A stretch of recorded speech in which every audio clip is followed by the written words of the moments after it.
ODI series against West Indies. The first of that ODI, of the 3-match ODI series, first up, that will be played in Ahmedabad on the 6th of February. And this will be followed by 3 T20 internationals that will be played in Kolkata from there on. But we have to talk about the selection as to whether the selection committee has got some of those decisions right, whether some of those decisions are questionable. Nikhil Narayan is here with me. And as we went through both the teams, there were, of course, discussions, and there were some quite a lot of discussions, in fact, as to whether they should have gone with some of the players in that squad. So let's get into it right away, Nikhil. We've got to talk about the omission of Ruturaj Gaikwad from the T20 International, something that everybody's been talking about. I read somewhere about Sabah Karim talking about it, saying, how can you leave Ruturaj Gaikwad out of the T20 squad when he came into the squad because of his T20 performances in the IPL. So yes, that's the first question as to what are you expecting out of Ruturaj Gaikwad?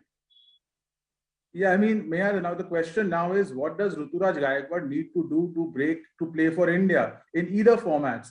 I'll get it to the T20 part in a bit, but even in the ODIs, he's in the squad, but he did not play even a single match in South Africa. Even after India lost the series, Meher, he did not play the dead rubber also. I mean, that was very poor selection by KL Rahul in the ODI series, which we eventually lost 3-0, a third whitewash in this millennium.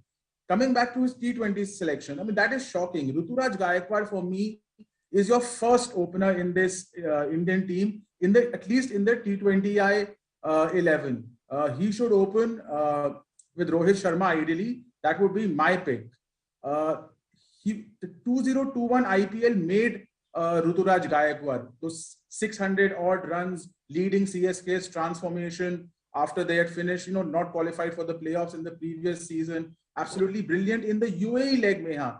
And the World T20 happened just after the IPL in the UAE. And shockingly, he was also not a part of the World T20 squad. And then we remember what happened to India in the World T20. Shock exit, the top order failed. Then he did not play a single match against New Zealand in the T20I series. He was in the squad but did not get a chance. Again, he hasn't played in South Africa. So I don't know what they are doing with Ruturaj Gaikwad. It seems to be confusion over Ruturaj Gaikwad. If there was one format, if they wanted to leave him out, then ODIs was that format, although he's done brilliantly in the Vijay Hazare Trophy also. So ideally, he should be in both the formats, and there is no question of Ruturaj Gaikwad being benched in the T20 format. He is currently your best opener in the T20 format. I don't know what the Indian team is doing, especially against West Indies. I mean, West Indies is ranked amongst the lowest in the format. And this was the ideal time for Ruturaj Gaikwad, keeping in mind the World T20 in Australia. But I think, again, they've gone in with KL Rahul, as the first choice opener with Rohit Sharma. And I think that's no change of attitude and no change of intent. That makes no sense here, because I think one of the things we've realized from that South African series and India's debacle in the World Cup, T20 World Cup, is that India needs to change that template, Nikhil. We've talked about it, about strike rate being a problem with the Indian top order. It's not something that is just being made up now. It's not just something we talk about in the South Africa series, but this has been carrying on for a while for this team. And then to not get someone who's in form, someone who strikes at 150. I mean, I was just looking at his numbers, even in Syed Mushtaq Ali, 259 runs, strike rate of 151. Vijay Hazare, 603. He was by far your best performer in the second leg of the IPL. He was the reason to get Chennai Super Kings to their 4th IPL title. There's so much that one can talk about as to how apt an opener he would be for this Indian team, and then to not see him in both the formats. What are you waiting for? What is it that you want out of him? There is a T20 World Cup. Would you not want him in that? And would you not also put him in your ODI sides?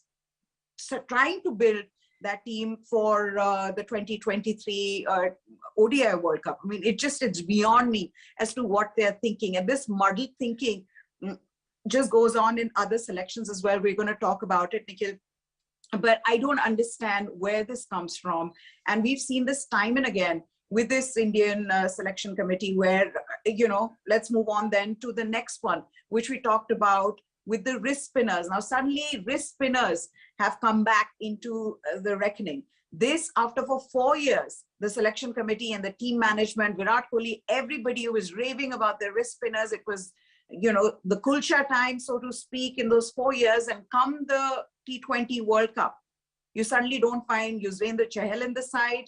Our Ashwin comes in. You have got Rahul Chahal. Where is Rahul Chahal? He was there in your T20 World Cup squad.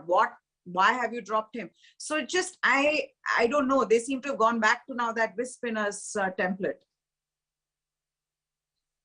Absolutely, Meha. The wrist spinners bit, I'm not surprised they've done that, Meha, because, India did not pick wickets in the middle overs in the South Africa tour. And it's happened since the start of T20. India's record in the middle overs is amongst the worst in the world. Their strike rate is really poor. The economy rate is the worst. If you see the numbers, what Kulcha did between 17 and 19 compared to what Indian spinners have done post 2020, we have those graphics. The numbers for Kulcha, there's no comparison. The bowling strike rate and average is almost half. The economy is also much lower. So, India needs wicket-taking options in the middle overs. Therefore, they've gone back to Kulcha. But this Kulcha is not the same Kuldeep Yadav and Chahal that were between 17 and 19. In fact, Chahal has been Kuldeep Yadav has been in horrendous form. He's not a part of the IPL also. No one plays him in the IPL. He's not played for India for a while except the one-off match in Sri Lanka in mid-2021. But India has to take a gamble. Therefore, they've got these two wrist spinners back. They've got Ravi Bishnoi, which is a good selection, I must say. He is a leg spinner, but he is also a wrong-on specialist. So they've gone in with Ravi Bishnoi, which is a good selection. He has an excellent IPL record. Frankly, India did not have many options. I don't think Ashwin is the answer for them in limited overs cricket. And Washington Sundar at best is restrictive. So therefore, they need, wicket-taking options in the middle overs. And this is a gamble they have taken. And let's see whether it pays off or not. That's right. And what you did was that in that time, you have made sure that Kuldeep Yadav is there and you've chosen everybody else who's been drafted in over him, despite him being part of that side and being one of your top spinners, to the extent that probably seems to have dented his confidence. We could see that in the IPL, which just goes on to show that you need to be so careful with these selections. Now, the other question being the persistence with Bhuvneshwar Kumar. I think it's time now to really move beyond Bhuvneshwar Kumar and not just in the ODIs, also in T20 internationals. Wouldn't you agree?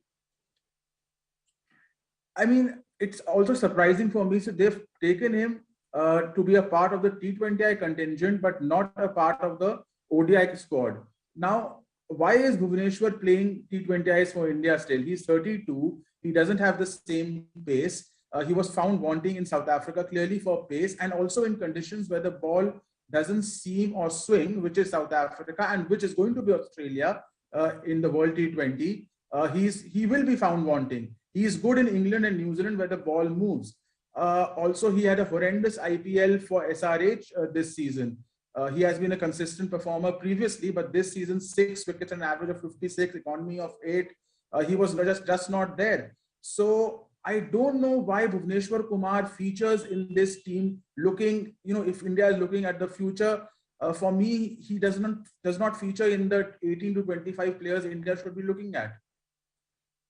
That's right. And that's not all. There were some other selections that are questionable, that are dubious as well. Venkatesh Iyer, you prop him up to be the next all-rounder that India needs. He is the answer to all the problems that were created with the absence of Hardik Pandya. And you give him 2 games in South Africa, you don't bowl him in 1 game, and then you say goodbye to him. I know, he's just played a couple of ODIs. Yes, he looked worked in progress. But, give him more chances. Hardik Pandya did not become Hardik Pandya overnight. I'm a little surprised they have left him out. I don't know why they have done that. Again, he's part of one of the squads, the T20I squad. He's been left out of the ODI squad. That is just a very shoddy selection. what will it tell Venkatesh Iyer that he was not good enough in the 2 ODI matches, therefore he's been left out? I mean, the 2023 World Cup is in India. He'll be a key player. We don't know the fitness and the health of Hardik Pandya yet, whether he can play as an all-rounder if ever in the future. So invest in Venkatesh Iyer. And the person they've chosen, Deepak Hooda, well, he is he hits the long ball, but his achievements have been in T20 cricket. He has a better T20 record. He has a striker of 160 in the Syed Mushtaq Ali Trophy, but he has not been picked for T20 cricket. He's been picked for the ODIs, where he hit a century in the pre-quarterfinals against Karnataka in the Vijay Hazare. But overall, his record in that tournament and in list A cricket is not good enough. So I don't know why where Deepak Hooda fits into this over someone like a Rishi Dhawan, who took Himachal Pradesh to victory in the recently concluded Vijay Hazare Trophy. I mean, that was their first historic win for Himachal Pradesh. So I don't know why Rishi Dhawan is not in the squad and why Deepak Hooda is in this squad. A little surprising for me. That's right. And also Shah Rukh Khan, there was also talk about Shah Rukh Khan being given a chance, after that cameo that took Tamil Nadu to win the Syed Mushtaq Ali final. And you'd think that he would probably get rewarded for that, but he wasn't. So there are some questionable decisions. There are some decisions that you wonder as to whether, and the other thing being that why is it that the selection committee, the chairman of selectors, he does not come out and talk about it, explain these to us, take questions from the media, put everybody's minds to rest as to whether there are any doubts, whether there's anything, that people want to know. But I think that's another problem, because before the selection, there was talk around Ashwin not being fit, but that's not been addressed by the selection committee. We know Ravindra Jadeja is not fit. We know Jasprit Bumrah and Mohammad Shami have been rested. But can we know more? Can we ask you the questions, which seems to be a perennial problem with the selection committee? The other question then I want to ask you is that everybody seems to have forgotten Prithvi Shaw. That's true. I mean, I am a big fan of Prithvi Shaw's, but that notwithstanding, more than anything else, India needs an explosive opener. If they talk about change in attitude, Rahul Dravid has spoken about it, KL Rahul has spoken about it. How will a change in attitude at the top of the order come if you don't make wholesome changes? Prithvi Shaw, till not too long ago, was the poster boy. He was excellent in the IPL, the Vijay Hazare Trophy. Remember, 827 runs record, 400s, strike rate of 138 in the previous Vijay Hazare Trophy. And yet he's vanished. I mean, is it his behavior problem, attitude problem? What is it? He will never be as consistent a batsman as, maybe a Ruturaj Gaikwad or some other players because of the way he bats. But if someone gives me, a 70 of 30 balls or 100 of 50 balls every 2 or 3 matches, I mean, I will take him over any consistent batsman. Prithvi Shaw for me, in the ODI team would have been, a very good choice, because India needs a major overhaul at the top of the order in the ODI team. So for me, Rohit Sharma, Shikhar Dhawan, Prithvi Shaw, I would keep those 3 as my ODI openers. I know you differ in this. You want Gaikwad to be the reserve opener, but I would have gone in with Prithvi Shaw in the ODI format, not the T20s. And this is, given that India does not go all out in the power play in the first 10 overs, teams like England have cashed in on that and won a World Cup. And if India are to win the World Cup at home, they need radical changes. It won't happen, just playing percentage cricket. And, I think India, looking at the squad, they have, I think, again kept KL Rahul as the reserve opener in both the limited overs formats. And that is just not the, change you want at the top of the order. That's right. And in fact, the other thing is that Shikhar Dhawan and his performance in the ODIs in South Africa hasn't really helped the cause of Ruturaj Gaikwad or Prithvi Shaw, because at the end of the day, how does one tell Shikhar Dhawan that he's not part of the squad when he looked like the only batsman who could get runs in South Africa? Let's also, just before we wrap up, take a look at the 2 squads. We'll begin with the T20 squads, and Rohit Sharma, thankfully, is back. And so, we can see him captaining the side. But there is KL Rahul. Okay, let's begin with the ODI squad since that's the series going on first. Rohit Sharma captain, KL Rahul vice captain, Ruturaj Gaikwad, Shikhar Dhawan, Virat Kohli, Surya Kumar Yadav, Shreyas Iyer is there, Deepak Hooda. Yeah, he gets rewarded for his performances in domestic cricket. Rishabh Pant, Deepak Chahar, Shardul, Yuzvendra Chahal, Kuldeep Yadav makes a comeback. Washington Sundar is recovered. He is back. Ravi Bishnoi, Mohammad Siraj, Prasidh Krishna, and Awais Khan. That's the team for the ODIs. That's the squad for the ODIs. And now let's take a look at T20 internationals. Rohit Sharma, the captain. KL Rahul, vice captain. Ishan Kishan is here instead of Ruturaj Gaikwad in this. Then the only other difference being Venkatesh Iyer in place of Deepak Hooda. There is also the Ravi Bishnoi who comes into this squad, and Yuzvendra Chahal, Washington Sundar, Mohammad Siraj, Bhuvneshwar Kumar, Avesh Khan. So there is no Kuldeep Yadav. Instead, there is Ravi Bishnoi in the T20 international squad. The series begins on the 6th of February with the first ODI being played between India and West Indies in Ahmedabad. In fact, all three ODIs will be played in Ahmedabad, and the caravan then shifts to Kolkata. And why this is this could have been very different is that India is playing a side that is ranked way below them in both the formats, be it ODIs or T20 internationals. The selection committee could have been slightly more experimental. They keep talking about how they need to build a team looking ahead to the ODI World Cup in 2023. And this could have been a start. This could have been a perfect start. Maybe could have rested some of the other players. I mean, well, that's also another difficult one, Nikhil. Just before we go, I've got to ask you this as well. Rohit Sharma cannot be rested because he comes in, he's coming back after a while. Shikhar Dhawan because of his performances. Who else could have been rested? I mean, for a Ruturaj Gaikwad, say, to have a go. So it's an interesting one. I mean, I would have rested KL Rahul. He doesn't need to play West Indies and Sri Lanka. He is there in all.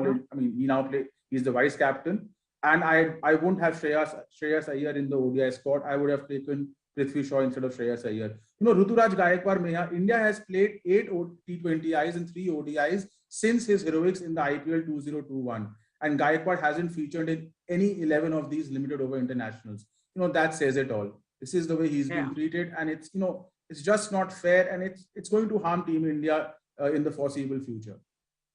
That's right, and Irfan Pathan said this to Deepak Hooda before he made a cut into this side where he said "Apna time aayega," from that movie. But I think all of them have to just be patient here, because I don't know how else to tell Ruturaj Gaikwad that what else must he do to really find himself in the playing 11, because he hasn't got that opportunity. But hopefully it'll be sometime soon. He deserves it. In fact, everybody around him knows that he deserves this opportunity, and hope he gets it soon enough. Thank you so much, Nikhil, for joining us. That's it on this special.